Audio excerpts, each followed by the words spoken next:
Okay, it looks like I believe I'm presiding here this morning. We have with us Judge Wallace and Judge Traver.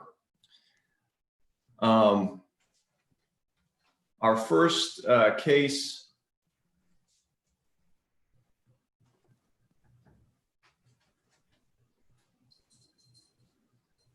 forgive me, our first case on the docket today is 19-21-21. Is that correct? I'm having some technical difficulties here with my email. Yes, sir. Yes, sir. Okay, very good. All right. Well, in that case, I don't think we need to ask people to turn off their electronic devices, but if you have them on, please go ahead and turn them off so they don't interrupt the argument. And whenever the appellant is ready, you may proceed, and we will give you 5 minutes in rebuttal unless you ask for a different time. 5 minutes, please. 5 minutes? Okay. So with that, the appellant may proceed. May it please the court, Marjorie Gadarian Graham, on behalf of ATS Residential, the appellant. This is an appeal from a summary judgment that was entered on a breach of contract claim in favor of the seller of real estate. The seller moved for summary judgment on the grounds, on several grounds, but they took the position that in their motion for summary judgment, paragraph 8, assuming arguendo that the objections to title that were raised by ATS were timely, which plaintiff disputes. We filed an affidavit of the lawyer who represented ATS that stated that the title objections were timely raised. The burden was on the seller of the property, Arthur Investments, to negate that it was timely filed. The contract provided that the buyer shall, within 20 days after receipt of the last of the survey, the title commitment, and the title documents, notify the seller of any objections to title. Arthur Investments asserted 3 different times from which the 20-day time period ran. In its verified complaint, Arthur pled that the time for that receipt of the title commitment occurred on June 17th. At the hearing on the motion for summary judgment, it took a different position and said title was received July 1. And on the motion for rehearing, it asserted yet a 3rd time, which was that title was received on June 1. Its argument ignored the— Counsel, what do we make of your client's representation in the motion for rehearing that the title insurance policy was received in June? The same problem, Judge Traver, I hope I pronounced your name. Yeah, that's exactly right. Thank you. Your Honor. That was a statement made by my trial lawyer, and similar to the statements made by Arthur Investments trial lawyers. These lawyers made representations, but they were not under oath. That is not evidence. And I recognize that, of course, lawyers— When your client makes a concession or a representation below, Why isn't that different? Why isn't it a concession by your client? Well, and it would similarly, if it is a concession by my client, then similarly representations that are made by Arthur Investments lawyers are concessions. But the problem is Arthur Investments ignored the other provisions of that 20-day time period. The 20-day time period could run from either. Before we leave that, Ms. Graham, what's the genuine issue of material facts? Say for argument's sake that we accept your proposition. You've got June 1, June 17th, July 1, and then your client's concession that it was in sometime in June. Where's the genuine issue of material fact on that issue that the August letter was timely? The argument and the position taken by Arthur Investments ignores the other provision of the contract that said the time frame for asserting title objections ran from the last. Yes, thing ma'am. that I understand. occurred. I understand that that is the next argument that you're going to get to. I guess what I'm looking for is just resolution of your first argument today, which is that somehow those 4 different dates created some type of a genuine issue of material fact for trial. Well, we do not know the date that, well, we have a representation by trial counsel that the last of the title documents was received on August 9th.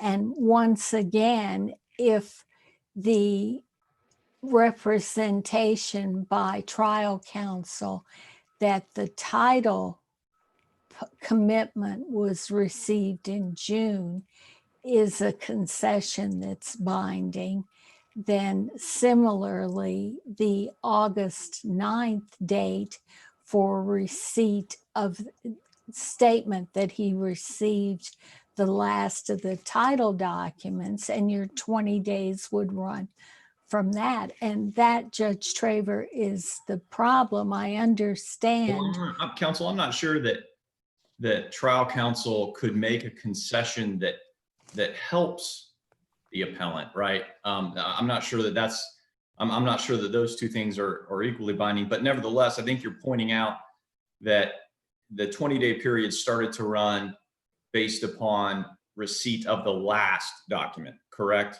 Yes, Your Honor. And so let's say for a moment that this panel concludes that trial counsel made the concession for one of those documents received in June. Is it your position that there was no evidence to support when the other documents were received? Correct. There's no evidence presented by Arthur Investments. Arthur Investments' position was that our assertion of the title defects that needed to be cured, and the defect that we were concerned with was the developer and deed restrictions on use of the property. And Counsel, is that the same deed that was contained with book and page number in the title commitment that y'all received sometime in June? It's not a different document is what I'm getting at. Is it if you looked at Schedule B of the title policy, you could see right there that there was a warranty deed that had some deed restrictions that might have been an issue. Why did you need to actually get the printout of the warranty deed? that the contract says receipt of the document. Okay. And I'm going by that. And Arthur Investments did not present any evidence, and they did not argue that the last document was received on at the same time that the title commitment was Counsel, received. I mean, and I don't think this necessarily means you lose, but it is strange that the title commitment would be received in June, but everything else wouldn't be received until August 9th. I mean, do you at least concede that that seems somewhat odd? I'm not sure I understand your question. Well, the title, you conceded below that the commitment was received in June. Is that correct? That's what trial counsel said, Correct. yes. And so if that's the case, would it be at least odd that all the other title documents weren't received until August 9th? Well over a month, perhaps, who knows, maybe almost 2 months after the title commitment. I don't know that it seems odd or not. Okay. The trial lawyer said that's when he received the last of the documents. Where in the And- record? Where in the record is that assertion? Are you referring to the affidavit that was filed in response to summary judgment? Because in looking at the record, the only thing that looks like it happened on August 9th was the letter from Florina Resnick to Diane Clark. Am I Correct. missing something? No, the trial lawyer stated at the hearing on the motion for rehearing that the last document was not received until August 9th. If it's raised for the first time at rehearing, is it preserved for us? I believe it is, because the whole point of the motion for rehearing is to point out something that may have been overlooked. And the burden on the summary judgment is not on us to prove that it was timely. The burden was on Arthur Investments, which pled in its verified motion for summary judgment that it disputed that the objection was timely raised. So Did you argue in your response or at the hearing on summary judgment that the title documents aspect of the paragraph 2.01 of the contract? that was argued on rehearing. So the answer is no? Not as clearly as on rehearing. Yes, ma'am.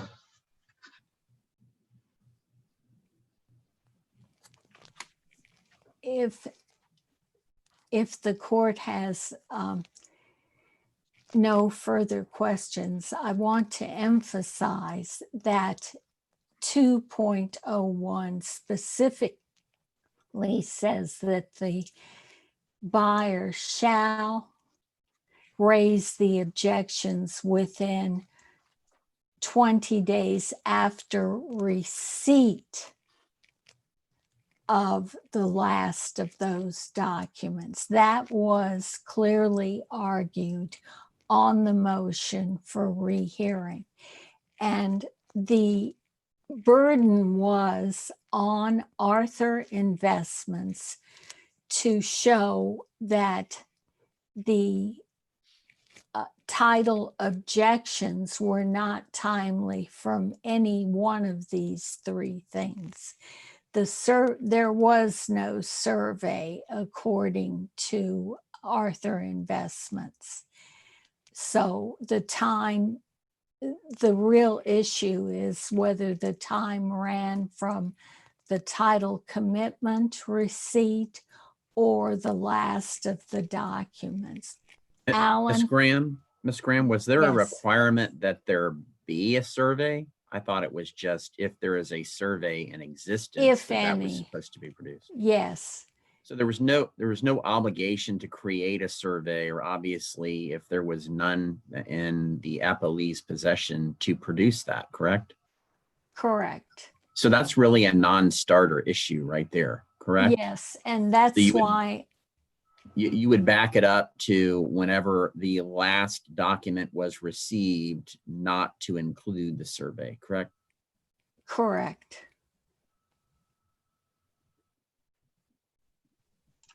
Counsel, the deal attorney that you were referring to that said that the title documents weren't received until August 9th, that's Mr. Marcus? No, it was Mr. Richard Cohen. Where do I look to find that assertion in response to summary judgment? You attach 2 affidavits to your response, and neither of them are from Mr. Cohen. No, and again, it was a representation by counsel, and that So you're is- suggesting that the genuine issue of material fact on this issue, if it was preserved, comes from an assertion by counsel at oral argument for the summary judgment motion? in part because the affidavit of Alan Marcus says that the title objections were timely raised. He doesn't set forth what time period, but simply says they timely filed it. And the burden, once again, though, goes back to Arthur Investments to prove that it was untimely. And to prove that it was untimely, it had to address all 3. The survey, I would agree, is, Counsel, I'm sorry. Counsel, that seems like where we should focus, right? I mean, whether or not the appellee met its summary judgment burden by submitting evidence to establish when the 20-day period began to run, correct? yes, and it had did- to address all 3 Right. You time didn't frames. This is not a situation where the appellee presented affidavits that established the time, and then you submitted affidavits that disagreed with those times and said, no, we received it at a different date. This is simply, did the appellee meet its burden at summary judgment to present enough evidence, correct? Correct. And then we get to the second issue, and that is whether they simply had to endeavor and whether the contract language was changed by the letter, which for that purpose, I'll rely on the argument in our brief. And Okay. unless the court has any other questions, I'll reserve the 2 minutes Thank and you. 44 2 minutes and- seconds. 2 Thank you. minutes and 41 seconds. Thank you. Okay, and we'll let, looks like the clock is ready for the appellee. Counsel, whenever you're ready, you can proceed. Thank you, Your Honor. My name is James Beadle, and I'm appearing on behalf of the appellee, Arthur Investments LLC. And as Ms. Graham indicated, Counsel, why don't you walk us through your client's at summary judgment meeting its burden to establish via evidence when that 20-day time period began. okay, yes, Your Honor. I would like to go back one step on that before I answer your question, if that's okay. Because part of our argument in this appeal has been that that issue was not raised in any of the pleadings. It was basically presented at the summary judgment hearing and or the motion for rehearing. So we don't believe it was properly What pled in the issue first was it? place. What issue wasn't presented in the pleadings? The timeliness issue. The And- only contractual affirmative defense related to the propriety of their termination of the contract. There's nothing mentioned in the affirmative defense regarding the timeliness of anything, Why does that need to be an affirmative defense, counsel? because it's an avoidance to the allegations on our complaint, which was that they breached they improperly terminated the contract. There's nothing in our complaint that even goes anywhere near those issues. Is it an avoidance or is it simply the reason why they didn't breach the contract?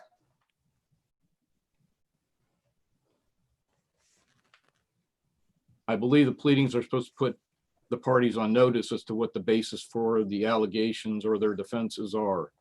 That there's nothing in any of the documents, or excuse me, any of the pleadings that even remotely discuss the issue of timeliness until the summary judgment hearing. There's no pleadings about any of that. Having said that, we believe we did address the issues that were presented regarding timeliness, because the contract, which was prepared by the appellee ATS, specifically provided in paragraph 2.01 that the ATS was obligated to obtain within 20 days of the effective date of the contract, the title commitment and all of the documents that related to the property, which would be the title documents, which are Hold on, referenced. say that again, counsel. I'm sorry. Okay. Say what you just said again. It's, I'll just read it to you, Your Honor. It's, Well, I'm reading, actually, counsel, I'm reading it with you. So tell me what you Oh, just okay. said as I read the contract. it basically says that they're supposed to provide all, what is it? All copies of all of the documents that relate to the property that are basically associated with the title commitment, which goes to some of the questions that the court asked appellant's counsel earlier. The issue is that the obligation to obtain those documents was not on us, and it's not, on Arthur Investments, and it's not on Arthur Investments' obligation to prove when those documents may or may not have been done. The contract, again, drafted by ATS, establishes when those documents were supposed to have been delivered, which was no later than 20 days after the effective date, which the varying dates that are cited throughout, which was the first, which was the effective date reflected on the title commitment, June 17th, which was the unrebutted date that the principal of Arthur indicated was delivery actually occurred. And if you don't agree with any of that, the contract basically provided that the latest date that the title commitment and those title documents were supposed to have been delivered, again, which was the obligation of ATS, not my client, was June the 28th. Every one of those dates you work 20 days out from is the closest date to the letter was 3 months too late. So the issue regarding the title commitment and the title documents was an obligation of ATS to obtain. Well, counsel, The time frame, and there's a time Let's frame assume- within which to occur. let's assume for a minute that we agree with everything you just said for argument's sake. Does that establish when they actually received the documents? It establishes when they were supposed to receive them. Does it establish when they actually did receive them? Well, then I guess that goes to another issue regarding affirmative defense. They should have raised that with Arthur, that they had not been able to, which is basically what it sounds like the argument would be, they were not able to comply with their contractual obligation. Because again, that's an affirmative contractual obligation of ATS. That's not an obligation of Arthur.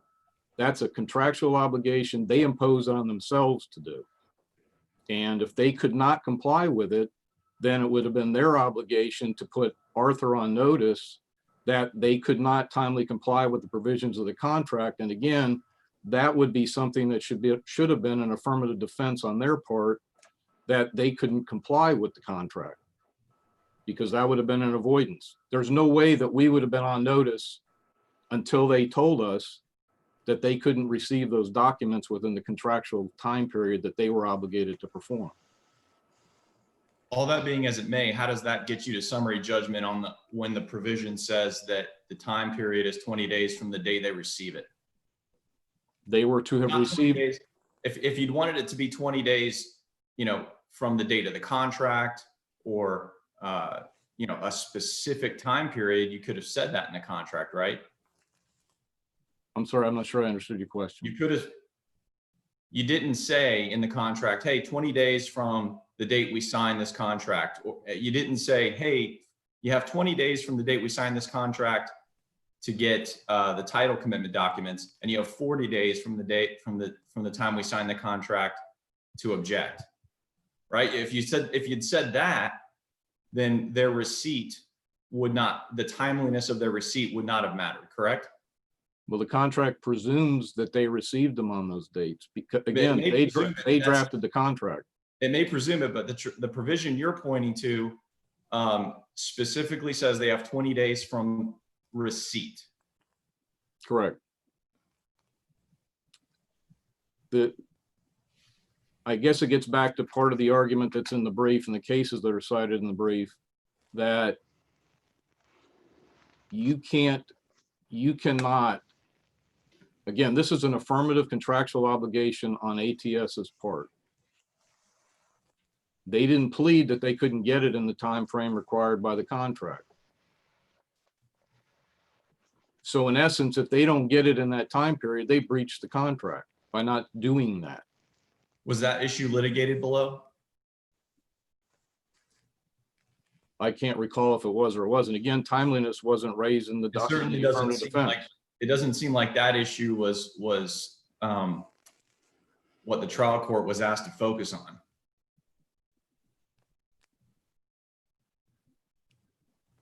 It was raised in the argument for the first time in summary judgment hearing. The title document issue, which is what I guess we're really talking about, wasn't even raised till the motion for rehearing for the first time. And it's our position that, you can't raise, and there's cases cited in the brief that talk about you can't raise for the first time an issue at a motion for rehearing. Also, trial counsel for ATS never raised the issue, which, I mean, I've read cases in the past where if an issue is not properly pled or some party wants to plead in another issue, they can bring it to the attention of the trial court at the summary judgment hearing and request that, the pleadings be amended to reflect that. That never occurred below either. So again, the issue of timeliness was never raised. The only contractual affirmative defense that was ever raised in the pleadings had to do with the manner in which the Arthur attempted to resolve one of the issues that ATS decided that they wanted to have addressed, or a couple of the issues. There's nothing, at the point in time that period of time ended, any of the exceptions that were listed in the title commitment became permitted exceptions under the contract. It did not create a basis for terminating the contract. They were required to take title as is at that point in time. And, part of the argument that was raised was as well, they can't, well, let me go back one step. They can't resurrect the contractual obligation that's already passed and vested unless we agree, unless in this case, Arthur Investments agreed to do that. And which contractual obligation is that? Well, the one that they're talking about at some point was the endeavor to remove the title, whatever the title exception was that they were talking about in their issue number 2 in their brief. But our position is it never got to that point because the issue Their regarding, objections weren't timely. correct. I mean, And we believe, and we also believe we met that issue by addressing each of the items when they were raised. They weren't all raised at the same hearing either. Mhm. And they were never raised. Isn't this case decided mostly, if not entirely, upon whether or not the appellant's objections were timely. That's what ATS wants the court to believe, I guess, for lack of a better way of putting it, because that's do the you mean, Mr. argument that they Counsel? raised at the summary judgment hearing. They didn't raise it in the pleadings, they raised it at the summary judgment hearing. Again, counsel, assume for a moment that we don't think that's an affirmative defense. Assume for sake of argument that we don't think it's an affirmative defense and they didn't need to raise it as an affirmative defense. Isn't the issue here, the largely dispositive issue here, whether or not appellant's objections were timely sent to the appellee? It becomes that, yes.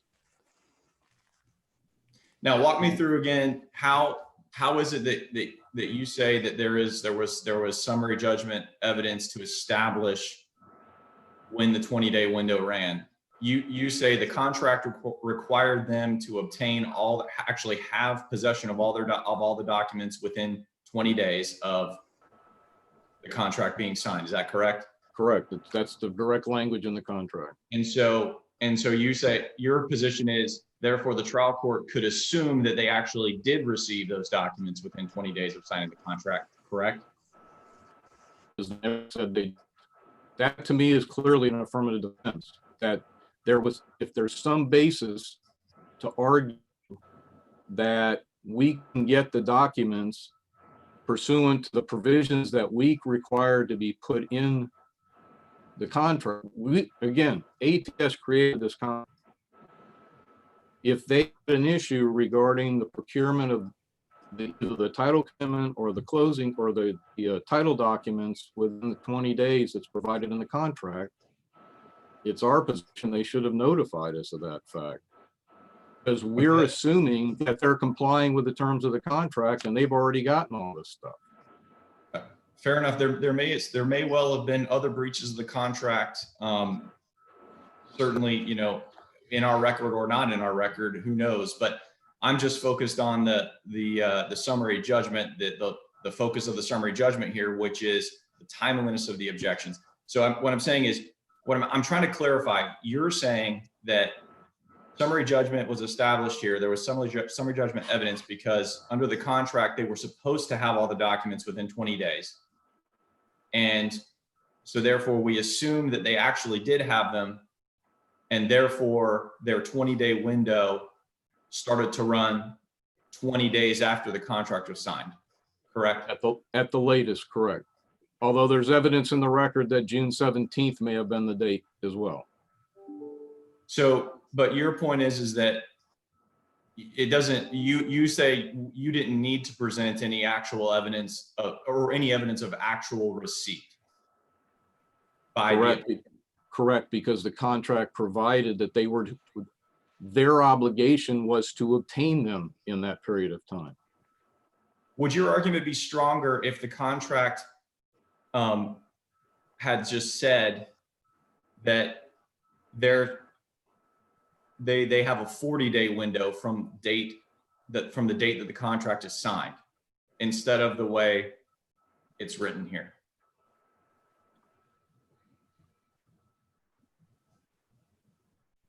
I guess I'm not sure it would matter either way. I mean, it's kind of the way it's set up as a 2-tier thing as opposed to a 1-tier, which is the example you're using. You're basically saying you shall get these items within 20 days, and then you have 20 days after that. The example you're using is that that's not what the contract, but counsel, that's not actually what the contract says, is it? It doesn't say you shall get these documents within 20 days, and then 20 days after that, you'll file objections. It doesn't say it that clear, anywhere nearly that clearly, right? In other words, the provision we're talking about here doesn't reference that first provision. It doesn't even reference the first provision you're talking about, does it? That, or at least not the first 20-day time period. It doesn't say that the 20-day time period for objections shall begin to run upon the expiration of the 20-day time period that you have to obtain all the documents. That's not really what it says. I would agree with that. That is correct. Wouldn't your argument be stronger if that's what it said?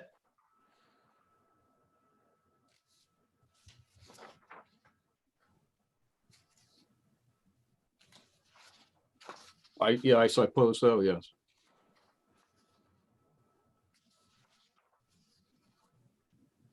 Let's say for a minute that they, for sake of argument, that they breached the contract in the sense that they did not have the documents within that initial 20-day deadline. Let's say that they, that they blew that deadline and they didn't have all of the title documents by then. How should this have played out? Again, as I indicated previously, that would be the basis for an affirmative defense, to assert that they were unable, through whatever reason, that they could not perform that obligation under the contract. That is clearly an affirmative defense. The fact that they breached the agreement would be an affirmative defense? No. The fact that they could not obtain the documents within the time required by the contract. I'm not saying that the breach is an affirmative defense. What I'm suggesting is that their inability to perform, for whatever reason, the obligation to procure those documents. The beginning of the 20-day time period to object isn't tied to that. It's simply tied to the receipt of the documents. Correct, but they're supposed to have the documents within 20 days.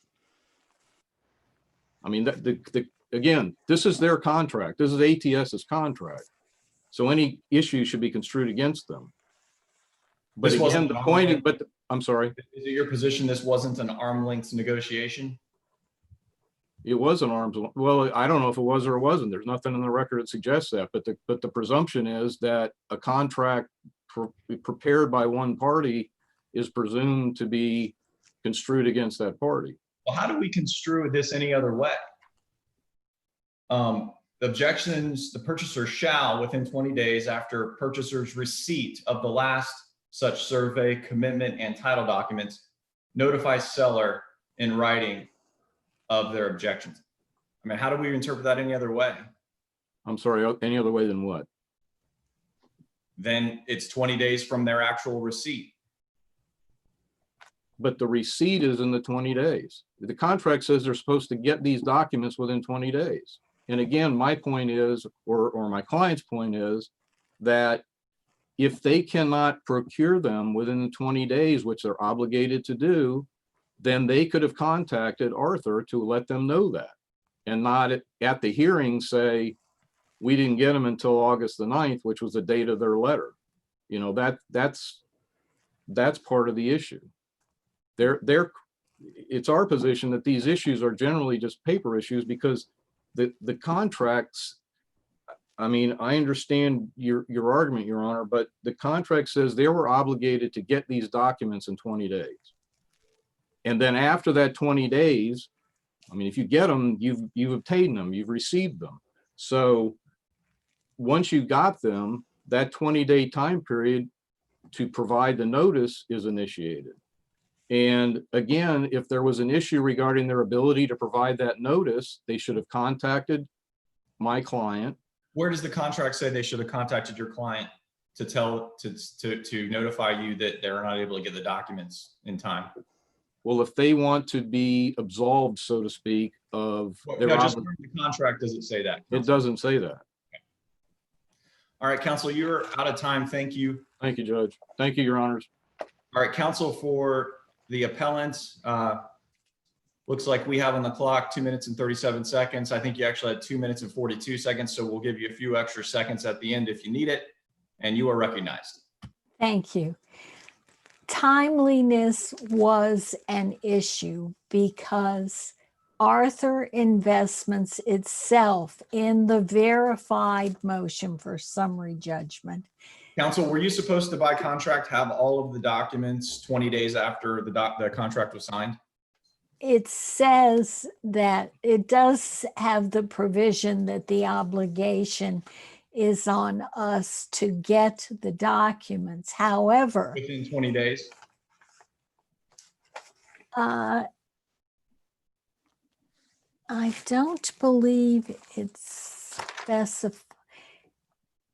it doesn't clearly specify within 20 days, although I think that could be an interpretation of it. But if, as Mr. Beadle, I hope I pronounced his name correctly, if as he argues, the obligation to obtain it trumps the language that your 20 days runs after receipt, you wouldn't have the provision that you have 20 days after receipt of the last document.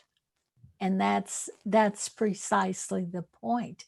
And the burden was not on us under their motion for summary judgment to prove timeliness. It was their burden to prove it was untimely by showing what the date was of receipt of the title commitment, the date of receipt of the last of the documents. It was not our burden to prove that. And bear in mind, please, when Arthur Investments received the August 9th letter raising the title problems, it did not say you're untimely. It did not raise any issue about that until this suit was filed. Instead, it sent a letter to the prior grantor who put these deed restrictions in. If it truly thought it was untimely or that it was not within 20 days of receipt of the documents, it would have raised it then. And we believe that they failed to carry their burden of proving that it was untimely, and so summary judgment needs to be reversed. Thank you, counsel. Thank you. Thank you. Okay, thank you, counsel. Good job on both sides. We are in recess. Thank you. Thank you.